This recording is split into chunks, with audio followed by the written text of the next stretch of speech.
Hello everyone and welcome to today's session. My name is Vikas Omar. I'm a specialist solutions architect with data analytics team at AWS. I have been working on data platforms since last 11 years and so far the journey has been pretty exciting. I've had the chance to lead a team of developers, data analysts and work in solutions architecture, pre-sales and sales functions. In any role, the focus has been to maximize the value of data for organizations, whether it's through digital transformation, enriching customer experience, data monetization by generating new revenue streams, or optimizing existing data-driven business processes. I have been fortunate enough to work with some of the biggest enterprises to some of the incubating startups, being a part to one of them myself. At AWS, I follow my passion of helping customers get the most out of their data assets. Before we begin, a recorded version of this webinar will be available along with the deck and demo, so you can always come back and check it out later.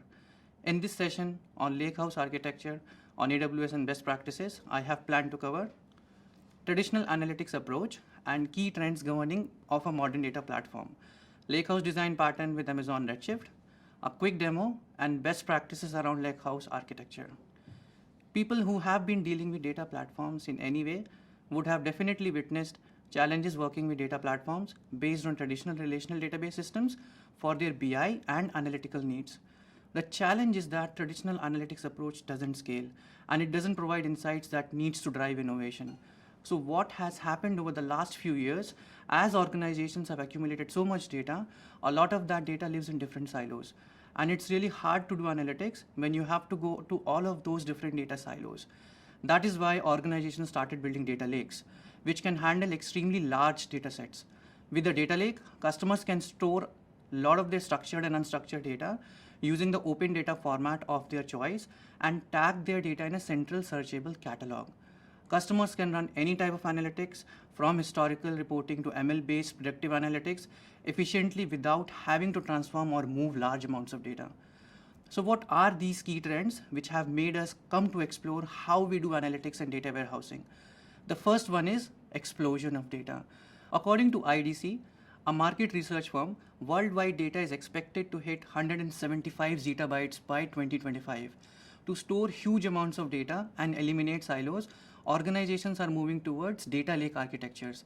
But often these data lakes are just serving as a means to dump data and not very well integrated with overall data platform. The second one is the explosion of use cases and personas.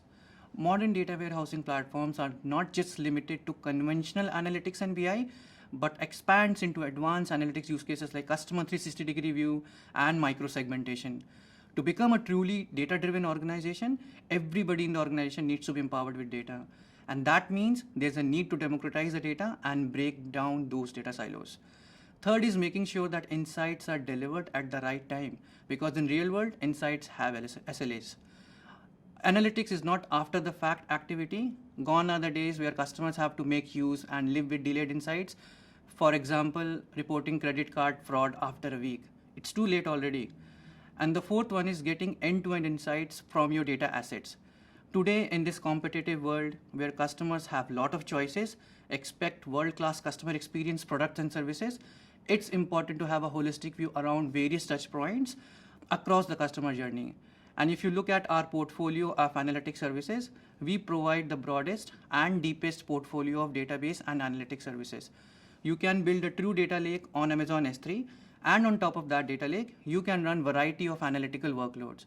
Big data processing using Amazon EMR, interactive querying using Amazon Athena, operational analytics using Amazon Elasticsearch service, AWS Data Exchange to find, subscribe to, and use third-party data in the cloud, business intelligence with Amazon QuickSight, real-time analytics with Amazon Kinesis or Amazon Managed Streaming for Kafka, machine learning with Amazon SageMaker, and AWS pre-trained AI services to provide ready-made intelligence for your applications and workflows. For example, Amazon Personalize, Amazon Kendra, Amazon Forecast, Amazon Fraud Detector, and many more.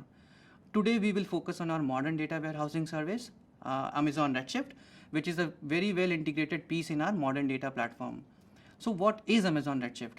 It is a fast, fully managed cloud data warehouse that makes it simple and cost effective to analyze all your data using standard SQL and your existing business intelligence tools. Amazon Redshift complements your data lake on S3 through Redshift Spectrum. Redshift Spectrum is a feature of Redshift that enables you to run queries against exabytes of unstructured data in Amazon S3 with no loading or ETL required. Before we dive deep into the Lakehouse architecture, let's take a closer look at two common design patterns when moving data from source systems to a data warehouse. Yes, I'm talking about ELT and ETL. The primary difference between the two patterns is the point in the data processing pipeline at which the transformation happens. This also determines the set of tools used to ingest and transform the data, along with underlying data structures, queries, and optimization engines used to analyze the data. The first pattern is ETL, represented by diagram on the left, which transforms the data before it is loaded into the data warehouse. The second pattern is ELT, represented by diagram on the right, which loads the data into the data warehouse and uses the familiar SQL semantics and power of massively parallel processing MPP architecture to perform the transformations within the data warehouse. You must be wondering why I'm talking about ETL and ELT before going into Lakehouse architecture, right? Let's connect the dots by talking about Lakehouse architecture pattern. A Lakehouse architecture pattern is a new paradigm that allows you to query and analyze data across data warehouses and data lakes without data movement. Redshift extends this capability to analyzing data in operational databases as well. Orange and blue lines in the diagram represent interoperability between your Redshift data warehouse and your data lake on S3. When you use an ELT pattern with Amazon Redshift, you can load, transform, and enrich your data efficiently using familiar SQL with your existing SQL tools. When you use an ETL pattern, you can unload a subset of curated data from Amazon Redshift back to your S3 data lake in an open format and analytics optimized columnar file format.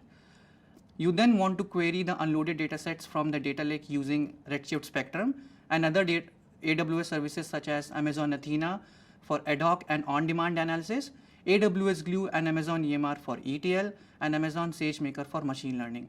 Green line in the diagram here represents ability to analyze data from operational data stores right from your data warehouse, that is Amazon Redshift.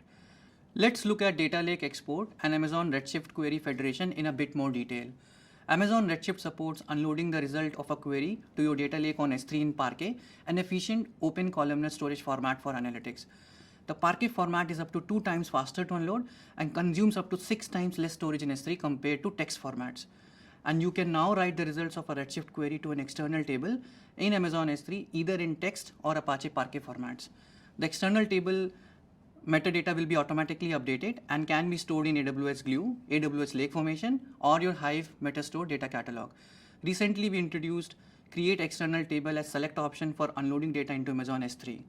You can also write incremental data from Redshift to S3 by using simple insert select statements. We'll see all of this during the demo in a few minutes from now. Amazon Redshift federated query along with querying data in your S3 data lake enables you to use the analytical power of Redshift to directly query data stored in Amazon Aurora, PostgreSQL, and Amazon RDS for PostgreSQL databases. It also provides a flexible way to ingest data in your Amazon Redshift cluster. For example, you can simplify the familiar upsert pattern with a federated query. You can bypass the need of incremental extracts in Amazon S3 and subsequent load via copy by querying data in place within its source database. It also allows you to securely access and analyze live data. Let's take a closer look at these concepts through a quick demo. We will make use of sales order data from a fictitious e-commerce company, Octang, and conversation between their business and IT team to walk through the demo. This is the piece of the architecture diagram from Octang's data platform, where they have a S3 data lake with transient and historical data, Amazon Redshift as their data warehouse with last 13 months of data, and Amazon Aurora Postgres RDS instances as operational data store where they just store last 7 days of data. Business users use Amazon QuickSight for data visualization and currently use data in Redshift for generating insights. Bob from business leads a team which makes use of order data to monitor and forecast demand. They currently see last 13 months of data and use Amazon QuickSight's machine learning insights to forecast number of orders. With current data set, they can only see quarter over quarter comparison. Recently, they realized that they need KPIs like year over year comparison and orders trend over last 5 years of data to account for seasonality and special events. Bob reaches out to Isabel from IT and requests to make last 5 years of data available. Isabel asks Bob how frequently you need to access data older than 13 months. Not often, maybe once per week, says Bob. Isabel said she'll get back on this ASAP. Isabel has good amount of experience with data warehousing and was aware of some cool new features of Amazon Redshift. She then comes back and logs into Redshift and starts taking a look at available tables to confirm the name of the table. So it is orders table. She executes a query to check how much data is available in orders table. Data in order table is available from 1st June 2019 to 26th July 2020 with the order count. She then goes into Amazon S3 to check how historical data is organized. Data in S3 is present from 1992 until 2019. It's monthly partition and we have data until May. The data is also available in Parquet format. She then goes and checks AWS Glue to see how data has been cataloged. AWS Glue is a fully managed extract, transform, and load ETL service that makes it easy for customers to catalog, prepare, and load their data for analytics. She notices a Glue catalog database already exists. Then she goes and checks the crawler that cataloged the historical data in S3. Let's see how this crawler was created. Provide the name of the crawler, select the data store, provide the S3 part where the data is located. I don't want to add any other store. Choose an IAM role. If one doesn't exist, create a new one. I want to run it on demand. Add the database. We already have a database. I don't want any prefix. Next, review the settings and click finish. The crawler is ready. So for the purpose of this demo, crawler was already run and it added one table.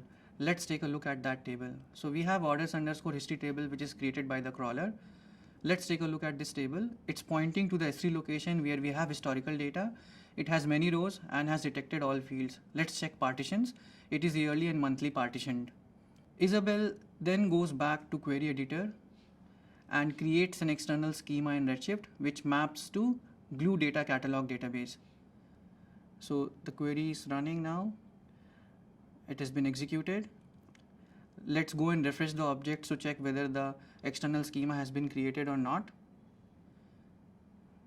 Yes, an external schema has been created and we can also see the orders underscore history table. Let's take a look at how Isabel's team has been offloading historical data to S3. First, it's unload command. Let's try it for June month in a different S3 location. Let's run the command. So the command has been executed and we see 187K plus records being unloaded. Let's go to S3 and check if we have this. Yes, we have the folder. It's yearly and monthly partitioned and we have data in Parquet format. This has to be crawled under Glue catalog. Isabel team have started utilizing a recently launched feature in Redshift which allows them to create external table and register catalog it in Glue database. Let's do it in a different S3 location for June month again. So the command has been successfully executed. 187K records are offloaded. Now let's check S3 location. We have new folder with yearly and monthly partition data in Parquet format. Now let's check Glue table. It's pointing to the S3 location where we offloaded the data. Before viewing the partitions, let's check number of records. So we have 187K records. Let's check the partitions. We have June month data already here. Now let's see how Isabel team is doing delta offloading in the same table. Team is using simple insert select statement to do this, which follows configuration from table and also automatically registers the partition. We just did it for July month for illustration. So the July month partition has been created. Let's also check Glue if the newly created partition has been registered. We don't see July month here. Let's refresh the page and let's click on partitions again. So we see July 2019 partition here. Isabel then creates a late binding view to merge data on Redshift and S3 data lake, which exposes orders data for the last 5 years. A late binding view is a view that is not tied to the underlying database objects that it references. Let's execute this create statement. So the view has been created. Let's check quickly if the view has been created by refreshing the objects. Scroll down and we have vOrders history view now. Let's quickly execute a query to check what data is available in the view. Let's give it a second. We have data from January 2015 to 26th July 2020. Bob's team then can create a new dashboard with 5 years of data and year-over-year metrics. Bob's team was happy as they have much more visibility and can make efficient data-driven decisions. Bob receives one more request from his team to gain visibility on current data together with last 5 years of data. They have access to live data, but then they have to merge datasets manually, which is a time-consuming effort for business team. Bob reaches out to Isabel again and explains the requirement. Isabel was already aware of Redshift federated query feature, so she told Bob that she will provide access to operational database through Redshift, which will allow your team to query data live from the operational database. Bob asks politely, just out of curiosity, will it not stress our operational DB? Isabel says she will redirect all read queries to the read replica of our operational DB, so write operations on writer node are unaffected. Let's take a quick look at what we have in Amazon Aurora RDS PostgreSQL instance. So we'll make use of the Bastion host that we have seen in the piece of architecture from Octank's data platform earlier. This Bastion host lets Isabel's team access PostgreSQL Aurora RDS hosted in a private subnet securely. Let's list down the tables first. We will use command line to execute the query directly. So we have orders table here. Let's check how much data we have in this table by firing a simple select query. Let's hit enter. We have data from 27th July 2020 to 3rd of August 2020 with 43,535 orders. Let's create an external schema mapped to Aurora Postgres reader node. We need an AWS Secrets Manager ARN, the URI IAM role, and it is pointing to Postgres. So let's execute this. So command has been executed. Let's check if this has created and what it has. Yeah, I need to collapse this. I think I'm looking at the wrong place. Let's refresh again and collapse the previous schema. And yes, we have EXTPG Aurora schema created. Let's check what we have in this schema. So we have all the tables which were present in public schema of the Postgres instance. Let's fire a simple query to check how much data is available here. So we see the exact same thing, but the count of orders has changed because the orders are still coming in. So we are able to do live query on this database. Isabel creates a view to merge data from S3 Data Lake, Redshift Data Warehouse, and Aurora Postgres. Let's check if the view has been created. Let's refresh the database objects. Yes, the view has been created. We have vOrders all view. And let's check how much data is available in this view. So we have data from January 2015 till 3rd of August 2020. And we have around 12 plus million records here. Bob duplicated the dashboard with newly created view by Isabel, where he has access to all order to date in the last 5 years. We see a dip in the month of August because it's still 3rd of August when the demo was recorded. In the demo, we have seen how Lakehouse architecture helped business and IT both in an agile fashion, making the best out of their data lake, data warehouse, and operational data store. Now let's discuss 10 best practices that can help you maximize the benefits of federated query when you have large federated datasets, when your federated queries retrieve large volumes of data, or when you have many Redshift users accessing Redshift federated datasets. These techniques are not necessary for general usage of federated query. They are intended for advanced users who want to make the most of this exciting feature.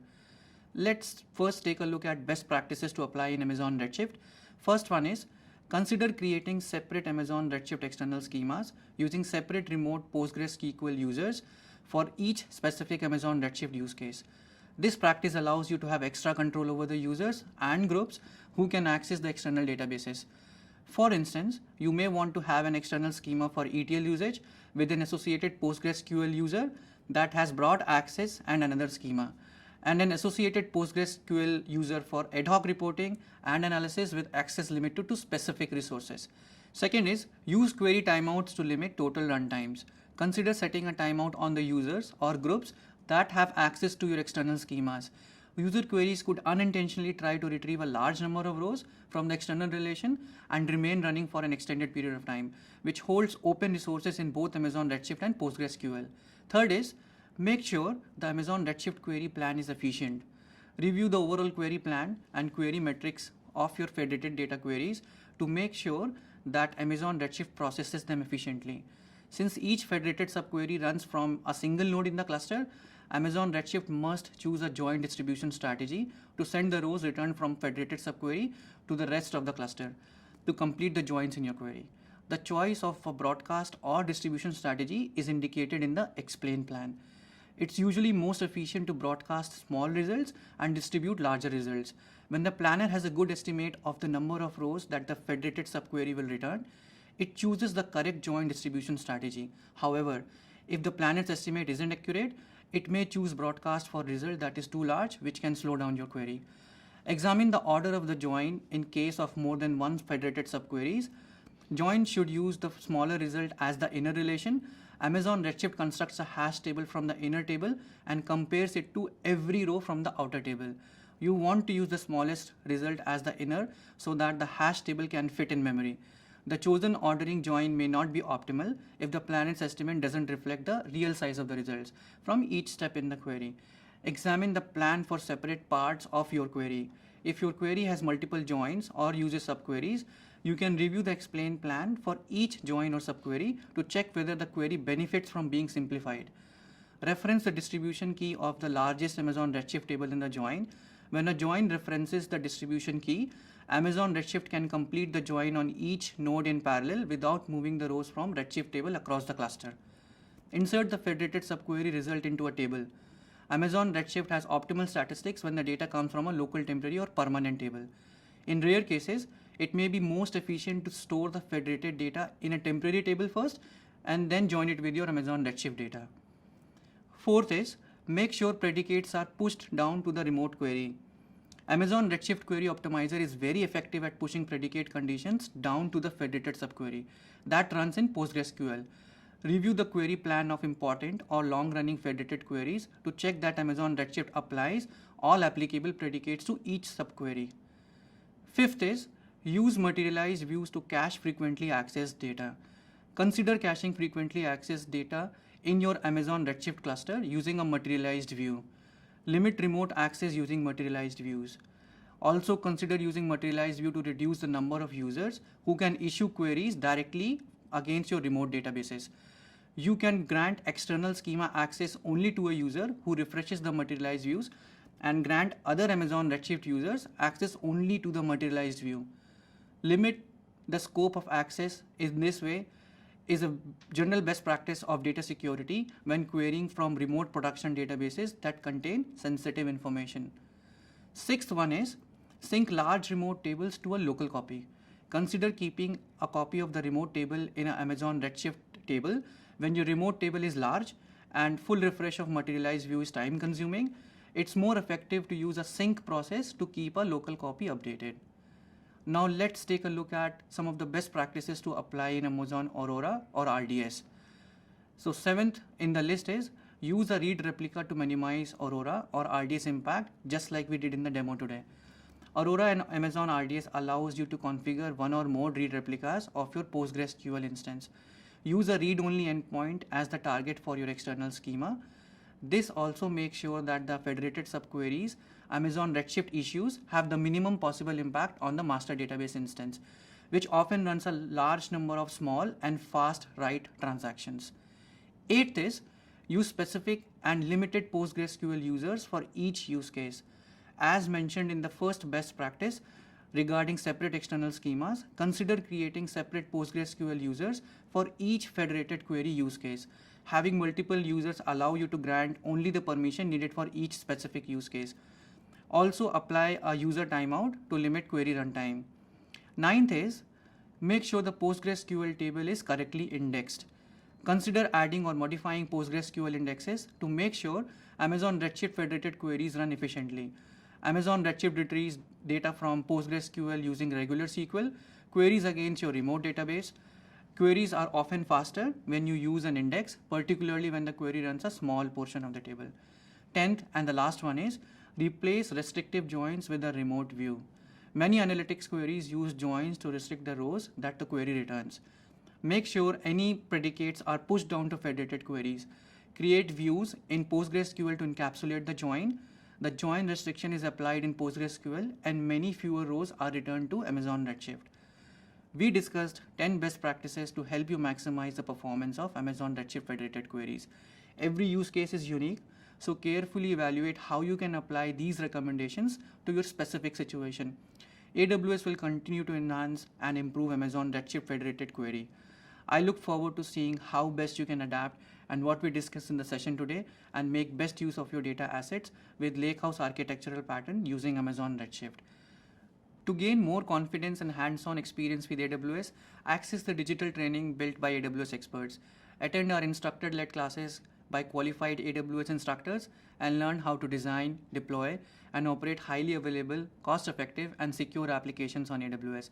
Validate your technical expertise with AWS and use practice exams to help you prepare for AWS certification. Thank you again for attending, and we really appreciate your feedback so that we can understand better the topics and services you would like to know more about. So please do take the time to fill out our survey and let us know what you think. With that, thank you for joining me today. My name is Vikas Omar. Enjoy the rest of the sessions.